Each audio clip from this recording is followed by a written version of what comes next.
সবকিছু মিলিয়ে মিশিয়ে একটা দারুণ অভিজ্ঞতা, যা আপনাদের সারা জীবনের একটা অ্যাসেট হয়ে থাকবে। আজকে হ্যাভলকের লাস্ট দিন, 2 নাইট 3 ডেজের আজকে ট্যুর ছিল আমাদের হ্যাভলকে। তো হোটেল থেকে চেক আউট করে নিয়েছি, আর আমরা এই মুহূর্তে যাচ্ছি, কোথায় যাচ্ছি আমরা দাদা? কালাপাথর বিচ। এই হ্যাভলক বিচটা দাদার সাথেই আমরা ঘুরেছি, মানে গাড়ির যে সার্ভিস ছিল, রাধানগর বিচ বা যেটি থেকে আনা অন্য জায়গায় অন্য বিচে নিয়ে যাওয়া। এখন কালাপাথর যাব, কালাপাথর থেকে আবার জেটিতে, অর্থাৎ যেখান থেকে আমরা নীলের উদ্দেশ্যে রওনা দেবো সেই জায়গায় আমাদের ড্রপ করে দেবেন উনি। 3:15-তে আমাদের ক্রুজের টিকিট রয়েছে, তাই এখন বেশ কিছুটা সময় কালাপাথরে কাটাবো। আর এই কালাপাথরে যাওয়ার সময় পাশ দিয়ে আরেকটা বিচ আছে, সম্ভবত এটার নাম বিজয়নগর বিচ। একদম সমুদ্রের পাশ দিয়ে আমরা কালাপাথরের দিকে যাচ্ছি। এই বিচটাই কন্টিনিউশন হয়েছে বোধহয় কালাপাথরে, তাই তো? আচ্ছা, বিজয়নগর বিচটাই কালাপাথরের দিকে গেছে। সৌন্দর্য ভরপুর আর ফ্রেশ এয়ার পাওয়া যাবে, চারিদিকে সবুজ আর সবুজ, তার মাঝখান দিয়ে আমরা ঘুরে বেড়াচ্ছি। এখানে আরেকটা জিনিস বলে দিই, আপনারা যদি বাইক বা স্কুটিতে ঘুরতে চান, ভাড়া নিয়ে ঘোরার বন্দোবস্ত রয়েছে। পার্সোনালি আপনারা আপনাদের মতো বিভিন্ন বিচগুলো ঘুরে দেখতে পারবেন।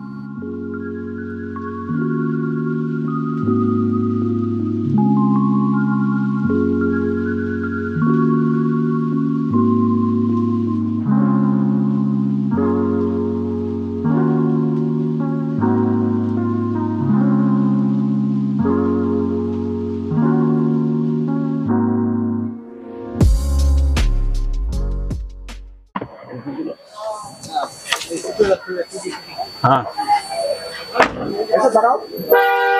হোটেল থেকে মিনিট 10 গাড়িতে আসার পরেই কালাপাথর বিচের কাছে চলে গেলাম। বিচটার নাম কেন কালাপাথর সেটা আগে জেনে নেওয়া যাক। সুনামির সময় এই দিকে যে পাহাড় রয়েছে, এই দিকে জঙ্গল আর পাহাড় রয়েছে, ওখান থেকে সুনামির সময় পাথর ভেঙে এখানে এই বিচের মধ্যে পড়ে। এই যে দূরে এই জায়গাটা দেখা যাচ্ছে, এইখানে এই যে ছোট্ট মতো একটা পাথর দেখতে পাচ্ছেন, ওই যে জায়গাটা, ওই পাথর এবং আরো পাথর নাকি বড় বড় ভেঙে ওখানে এই বিচের উপরে পড়েছিল, তাই সেই কারণে তখন থেকে এই বিচের নাম দেওয়া হয়েছে কালাপাথর।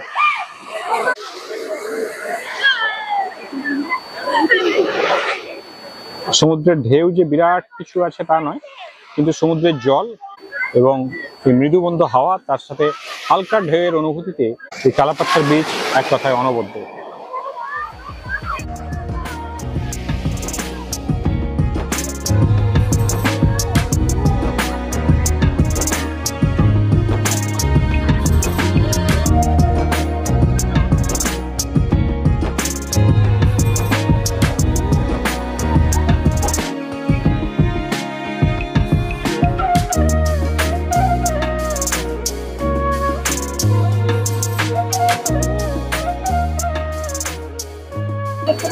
এত লাল ডাব, জলালা দেবো, শাসালো দেবো।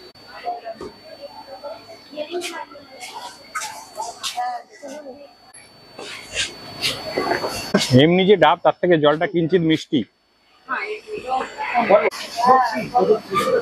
ওনারা বলছেন এই ডাবের নাম সোনামুখী ডাব।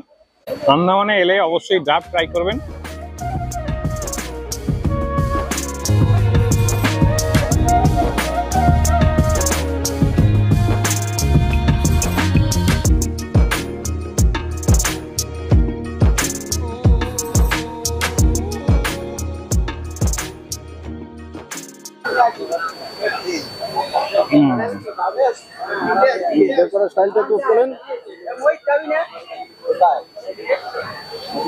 ধোঁয়া বেরোচ্ছে যে, কি কোম্পানির আপনাদের? এটা কোম্পানিতে আইসক্রিম বানায় না, লোকাল? নিজে বানায়।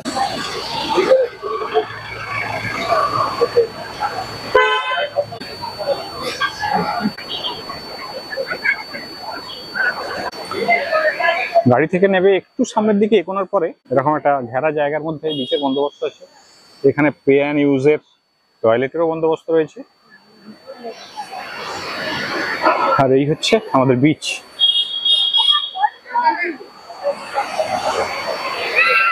কালাপাত্তার বিচে আমরা আছি, কিন্তু বন্ধুরা একটা জিনিস বলি, কালকে এলিফ্যান্টাতে গিয়েছিলাম আর আজকে কালাপাত্তার। যদি মনে করেন যে একটু একদম ফাঁকা হবে, নিরিবিলিতে কাটাবেন বিচে বসে, তাহলে কিন্তু একটু মুশকিল আছে। কালকে এলিফ্যান্টাতে যথেষ্ট ভিড় ছিল, আজকে এখানে তো মোটামুটি ভিড় আছেই। আর অন্যান্য যে জায়গাগুলো, রাধানগরেও প্রচন্ড ভিড়। নিরিবিলি যে ব্যাপারটা সেটা নয়। এলিফ্যান্টাতে তো কালকে মনে হলো মেলার মতো লোক, প্রচুর লোকজন। আমার পিছনে বিস্তৃত এই কালাপাত্থার ব্রিজ, এদিক থেকে যদি দেখাই এদিকে সুন্দর নীল সবুজ জল, আর এই দিকটাও বিচ অনেকটা আছে। তবে স্নান করার মতো যে খুব মনোরম একটা বিচ সেটা বলা যাবে না, করা যেতে পারে। ওই দিকে সামনে কিছুটা জায়গা আছে, ওই যে জায়গাটা, এই জায়গায় কয়েকজন স্নান করছেন, এইখানে কয়েকজন নেবে স্নান করতে পারেন।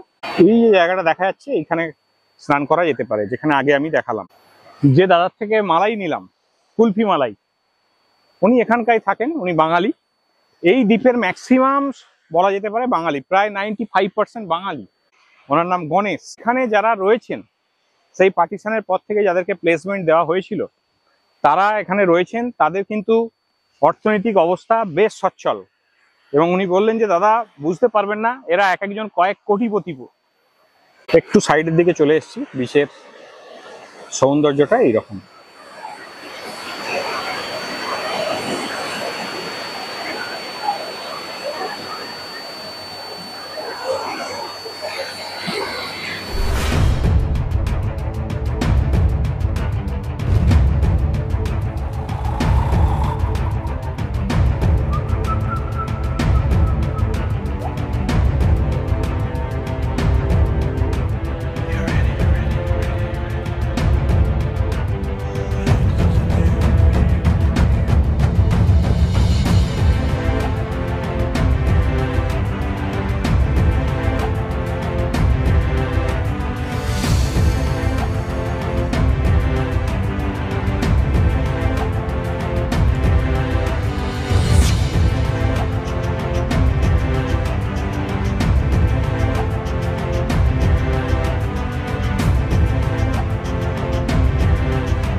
একদম বিচের পাড়ে বসে আছি, একদম ধারে, ওই সামনে জল আছে, কিন্তু হাওয়া সেই অর্থে এখানে পাওয়া যাচ্ছে না। এখন বাজে প্রায় 12টা 15।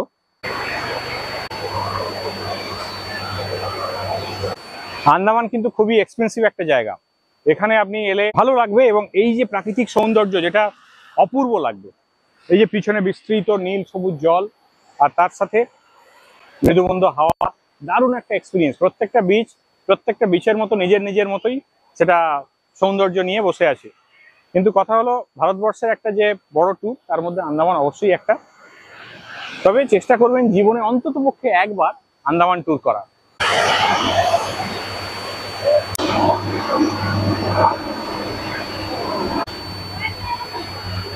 আজকে এই হ্যাভলক দ্বীপের, অর্থাৎ যেটাকে আমরা এখন স্বরাজ দ্বীপ বলে চিনি, তার লাস্ট দিন। এখান থেকে আমরা চলে যাব নীল আইল্যান্ড। 3:15-তে আমাদের ক্রুজ আছে, যেখানে নেমেছিলাম, অর্থাৎ জেটি ঘাট থেকে আমরা নীলের উদ্দেশ্যে রওনা দেব। তবে ছোট ছোট কয়েকটা কথা বলে দিই বন্ধুরা। ইন্ডিয়াতে দুটো জায়গা রয়েছে, এক লাদাখ আর হচ্ছে এই আন্দামান। দুটো জায়গাতেই আপনার খরচা কিন্তু ভালো হবে। এখানে সবকিছু বাইরে থেকে আনতে হচ্ছে, খাওয়া দাওয়া থেকে শুরু করে হোটেল খরচা সব মিলিয়ে আপনার মোটামুটি একটা ভালো রকম এক্সপেন্স হবে। আমার লাগছে প্রায় 40,000-এর কাছাকাছি per head, including air ticket, 7 night 8 ডেজের ট্যুর। সেক্ষেত্রে আমার খরচা হচ্ছে 40,000 টাকা। তবে সেটা কিন্তু এই যে ওয়াটার অ্যাক্টিভিটিস গুলো আছে সেগুলো বাদ দিয়ে, সেগুলো যদি ইনক্লুড করা হয় তাহলে পার হেড মোটামুটি 60,000।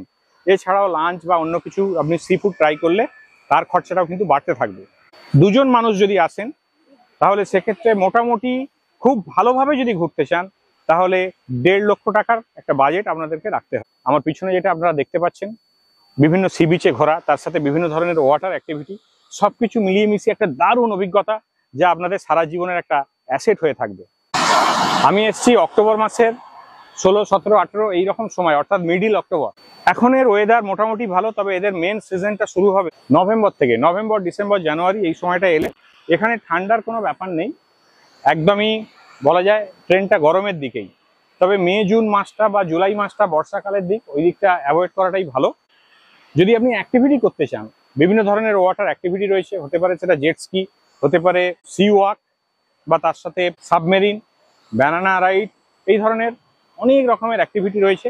প্রচুর অপশনস রয়েছে, তাই সেগুলো আপনি আন্দামানে এসে অনায়াসে করতে পারেন। এবং যেটা হয় মেনলি নর্থ বে এবং এলিফ্যান্টা বিচে অন্ততপক্ষে আন্দামানে এসে এই ধরনের অ্যাক্টিভিটি দু একটা আমি রেকমেন্ড করব, করার চিন্তা ভাবনা করবেন। এই ধরনের অ্যাক্টিভিটির অভিজ্ঞতা আশা করি সারা জীবন আপনার সঙ্গে থাকবে।